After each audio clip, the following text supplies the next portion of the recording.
Graça e paz, igreja. Saúdo a todos com a paz do Senhor e convido a todos também a darmos continuidade ao estudo de Gênesis em mais uma quarta doutrinária. Convido a amada igreja a abrir a palavra do Senhor em Gênesis 44. Nós leremos a partir do versículo 14.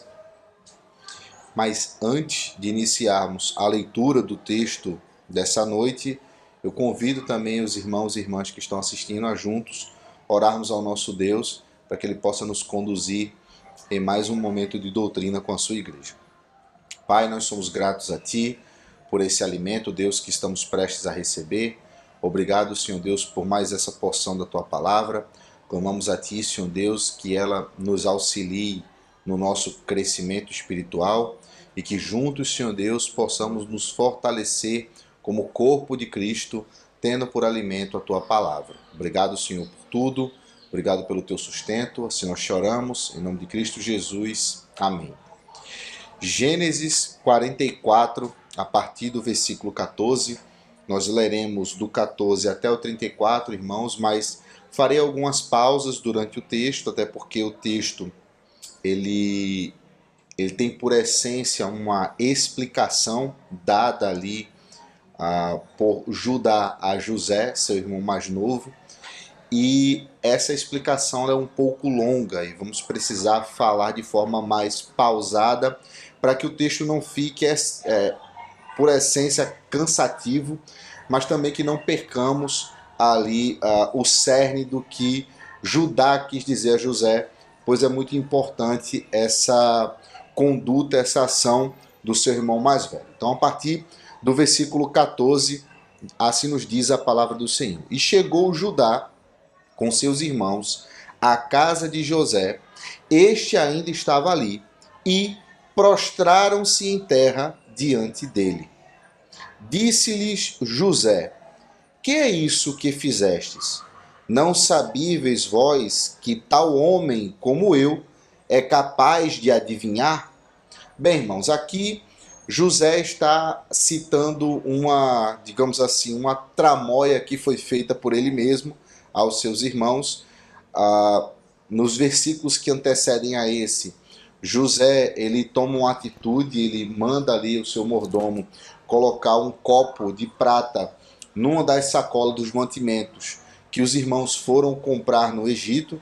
Esse copo ele ficou ali na sacola, né, no saco de Benjamim, que seria ali o irmão da mesma mãe de José, e o objetivo disso era que Benjamim ele ficasse ali por servo de José, e também, obviamente, José gostaria de provar o coração, testar ali a atitude dos seus irmãos. Então, quando José ele fala sobre isso, ele sabe exatamente o que ele está dizendo, ele sabe exatamente do que ele está acusando ali os seus irmãos. A partir do 16, então disse Judá: que responderemos a meu senhor?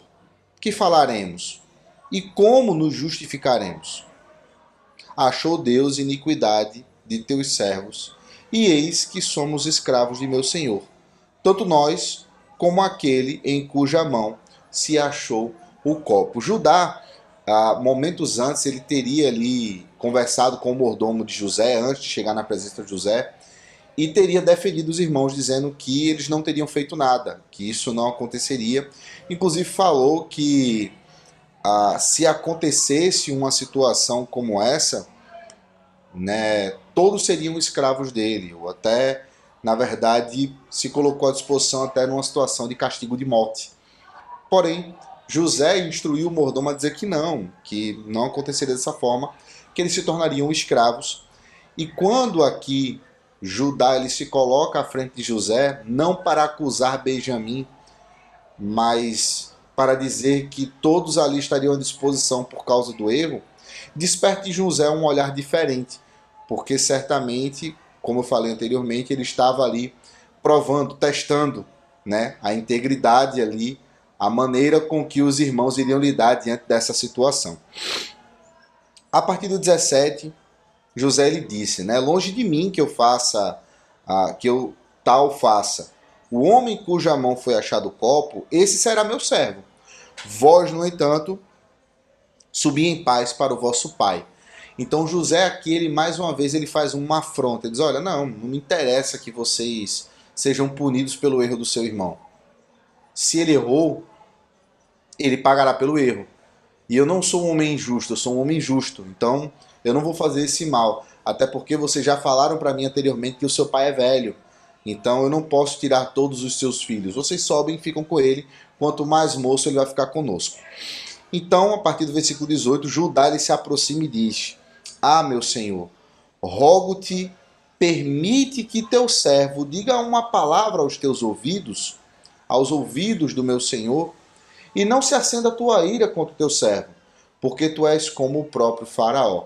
Judá ele pede para ter ali um momento um pouco mais privado com José, para falar algo ali que realmente demonstraria para José a absoluta mudança no coração desses irmãos que praticaram tamanho mal com o próprio José no início dessa jornada. E assim, José consente e Judá se aproxima e ele diz, meu senhor perguntou a seus servos, tendes pai ou irmão?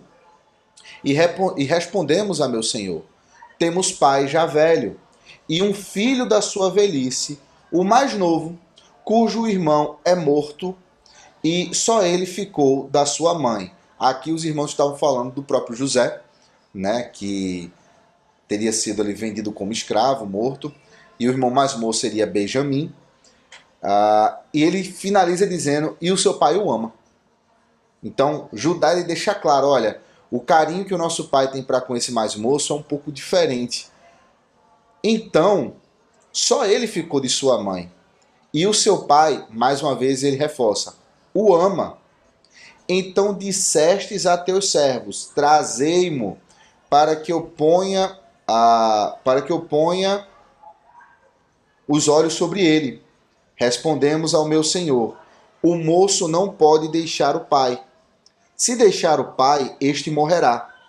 Então dissestes a teus servos, se o vosso irmão mais novo não descer convosco, nunca mais me vereis o rosto. José ele força ali os irmãos de fato a trazerem Benjamim consigo para poder realmente entender que se tratava do seu irmão mesmo. Tendo vós subido a teu servo, meu pai, e a ele repetido as palavras de meu senhor, disse o nosso pai, voltai, comprai-nos um pouco de mantimento.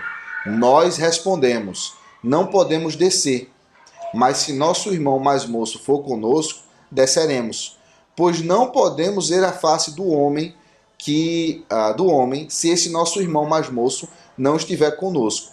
O que Judá quer dizer aqui é o seguinte, olha, nós cumprimos o acordado, nós falamos com o nosso pai, mesmo sabendo que a ele seria muito difícil tal situação, se ausentar da presença de Benjamim, ainda assim, nós fomos muito claros com ele quanto ao teu pedido, José. E então, nos disse o seu servo, nosso pai, sabeis que minha mulher me deu 2 filhos. Um se ausentou de mim, e eu disse, certamente foi despedaçado. Esse era José. E até agora não mais o vi.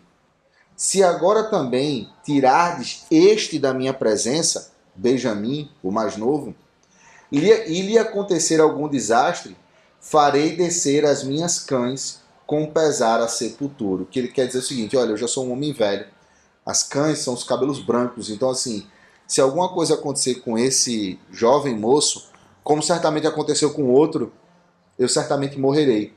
E não morrerei de uma forma pacífica, eu morrerei de uma forma pesarosa. Agora, pois, indo eu a teu servo, meu pai, e não indo o moço conosco, visto a tua alma está ligada com a alma dele, vendo ele que o moço não está conosco, morrerá, e teus servos farão descer as cães do teu servo, nosso pai, com tristeza à sepultura. Ou seja, aqui Judá fala a José, olha, embora eu não saiba o que de fato aconteceu, mas seguirei tua determinação. Você está dizendo que o mais moço errou e precisa ser escravo? O que eu quero te dizer é, se isso acontecer, não só ele vira escravo, mas meu pai também vai morrer, e morrerá de tristeza. Ele traz todo esse contexto, ele traz todo esse preâmbulo, ele explica toda a situação, que olha, já foi pesaroso demais a nós trazer ele até aqui. Nosso pai nos alertou que nada poderia acontecer com ele. Nós somos responsáveis por ele. Eu não posso voltar para casa, conforme você está falando, José, e me apresentar diante do meu pai sem Benjamim, porque certamente acontecerá como ele falou. Ele vai morrer, porque teu servo se deu por fiador por esse moço, para com meu pai, dizendo, se eu não tornar a trazer-te, serei culpado para com meu pai todos os dias. Agora, pois, fique teu servo em lugar do moço, por servo do meu senhor, e o moço que suba com meus irmãos. Aqui, Judá, ele arremata toda a sua explicação. Ele deixa muito claro, olha, eu me comprometi com meu pai de cuidar dele.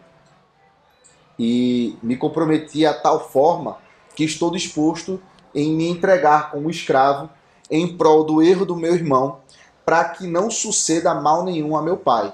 Ele se sacrifica para preservar o irmão e, por subsequente, preservar ali, por consequente, preservar ali os restos ali de dias de vida ali do seu pai, para que ele possa descansar em paz quando vier o tempo, mas não morra de tristeza, porque o filho mais moço virou escravo.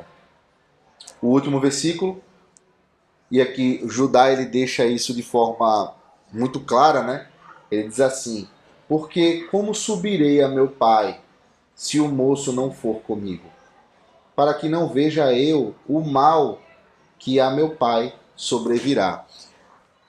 Judá ele deixa muito claro que existe uma preocupação genuína, não só com a vida do irmão, mas principalmente com a vida do seu pai.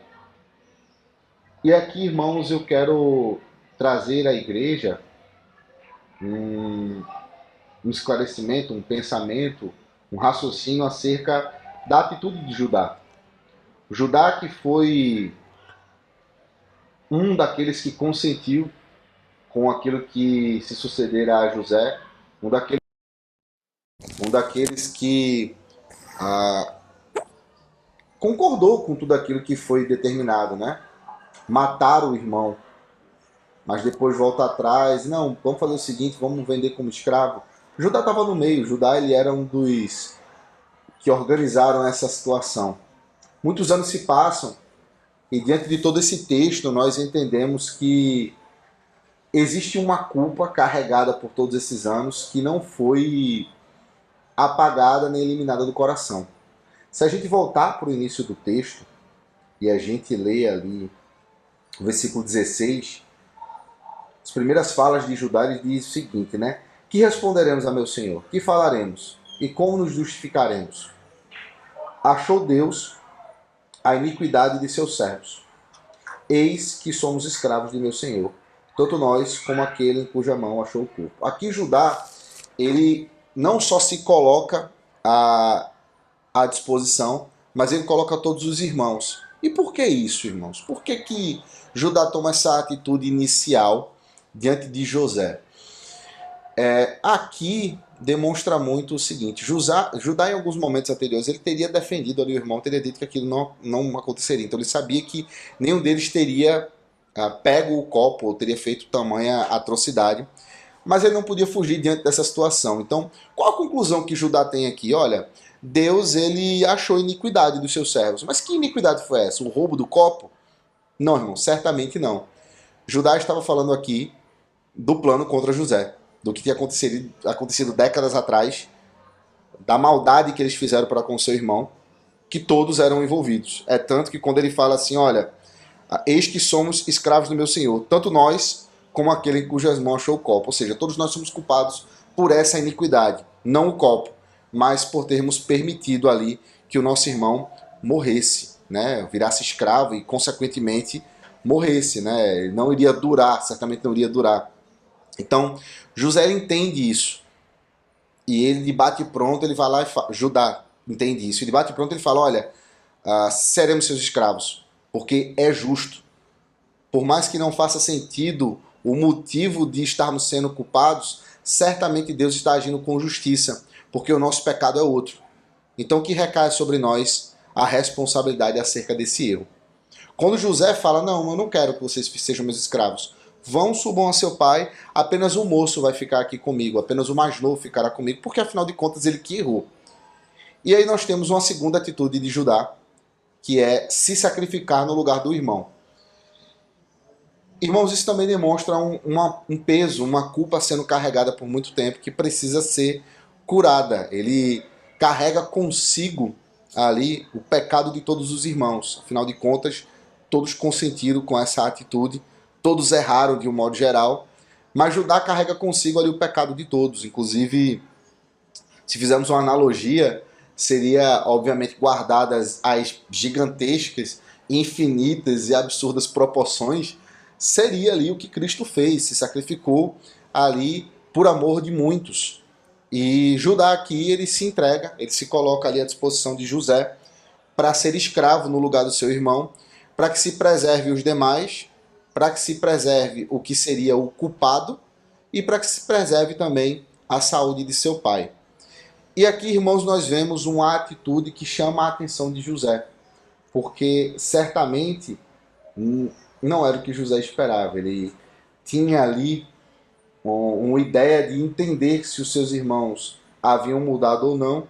E, obviamente, com essa atitude de Judá, José ele chega à conclusão de que os irmãos eles mudam, eles têm outra conclusão.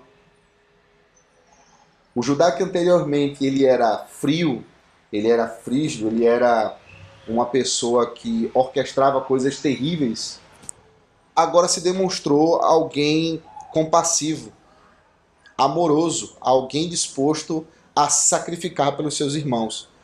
Talvez o irmão que José gostaria de ter na sua infância, né? Então assim, irmãos, observar a atitude de Judá, observar aqui a atitude dele em reconhecer o seu erro, em passar uma vida sendo atormentado por essa falha e diante de uma oportunidade pagar o seu pecado, é algo muito nobre, é algo que nos faz refletir. Nós temos o privilégio, irmãos, de termos Jesus, que pagou a dívida de morte que estava assinada com o nosso nome, pagou os nossos pecados, carregou e encravou na cruz tudo aquilo que teríamos ali conosco, aquilo que seria essencialmente natural pela nossa natureza pecaminosa em nascimento. Cristo ele vem, nos salva, derrama seu sangue, nos purifica e nos dá a oportunidade não de vivermos com o pecado, não de carregarmos ele conosco, mas de que a cada oportunidade que nós temos de reconhecer os nossos erros, ele estará ali de braços abertos a nos perdoar. E o seu sangue, o seu sacrifício, ainda válido, nos purificar mais uma vez e nos tornar aptos a estarmos na presença do nosso Deus. Assim como Judá, Cristo, ele se sacrificou. E é bonito falar isso, mas se sacrificou pelos seus irmãos, porque somos feitos nele, co-herdeiros de Deus, irmãos em Cristo Jesus, porque Deus nos chama de filhos. E é interessante, irmãos, pensarmos dessa forma, porque a Bíblia está repleta de situações como essa, e que quando paramos para observar um pouco mais, homens vieram antes de Jesus, falhos, pecadores, mas que apontavam para atitudes que seriam ali marcadas na presença do nosso Senhor Jesus Cristo, mas atitudes similares a estas, em que homens se sacrificavam por amor daqueles que estavam ao seu redor. Essa é a palavra que o Senhor tem separado para nós nessa noite.